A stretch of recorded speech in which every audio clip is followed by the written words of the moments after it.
Байгаль орчин аялал жуулчлалын яам үзүүлж байна. Байгаль орчин аялал жуулчлалын яамнаас санаачлан хэрэгжүүлж байгаа өөрөх бүр хашаандаа мод тариа аян цонгон арханд үүрэгт үргэлжилж байна. Аяны хүрээнд нийслэлийн 6 дүүргийн 100 хороонд нийт 25,000 мод тарина. Өнөөдөр тус дүүргийн 34-р хороонд аяны нээлтийг хийлээ. Дүүргийн нэг хороонд 250 ширхэг модны суулгац ноогдож байгаа. Сонгогдсон хорооны айл өрхүүдэд мод тарихад шаардлагатай шороо, бордоо зэргийг олохоос гадна ургуулах арчилгааны сургалтыг холбогдох албанаас зохион байгуулж байна.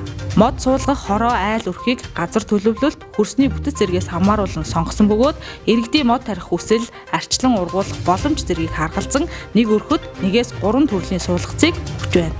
Өөрөөр гашаанда мод тари өчигдрийн өдөрлөгөөр манай гашаанд 3 мод тарьсан, үхрийнүүд 2-ыг тарьсан, улиас 1-ийг тарьсан, ингээ 3 мод тарьсан.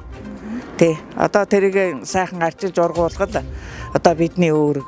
Бидэнд ийм мод ямар мод тарьсан, хэдий тарьсан бүр он сар өдөртөө бичээд энэ дээр модыг яаж арчилж хамгаалах вэ ийм ном бидэнд өгсөн. Энэ дээр ингээ энэ үл их ойлгомжтой яаж арчилах нь бүр ойлгомжтой байна лээ. Энэ дээр одоо тэгээд энэ 3 жилийн хугацаатай юм байна лээ.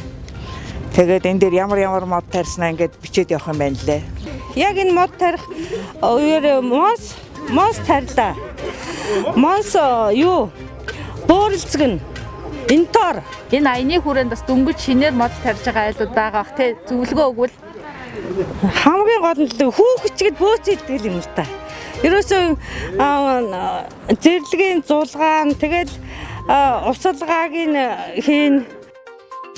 Өөрөх бүр хашаандаа мод тариа аян 5 дугаар сарын 22-ны хүртэл Хаан уул, Баянгол, Сүхбаатар, Чингэлтэй, Баян зүрх дүүргийн сонгогдсон хороодод үргэлжилнэ. Мод тарих хүсэлтэй иргэд хороодоосоо мэдээлэл авч хамрагдах боломжтой. Айл өрхүүдэд олгож байгаа суулгацууд нь гэр хорооллын нөхцөлд тохирсон услага арчилгаа багтай, ургалтанд тэсвэртэйгээс гадна үр жимсээ хурдан өгдгөөрөө давуу талтай нийт 14 төрлийн тарьц байгаамаа. Сайтар арчлан ургуулж чадвал 3 жилийн дараа гэхэд ихнээсээ жимсээ хурааж эхлэх юм байна.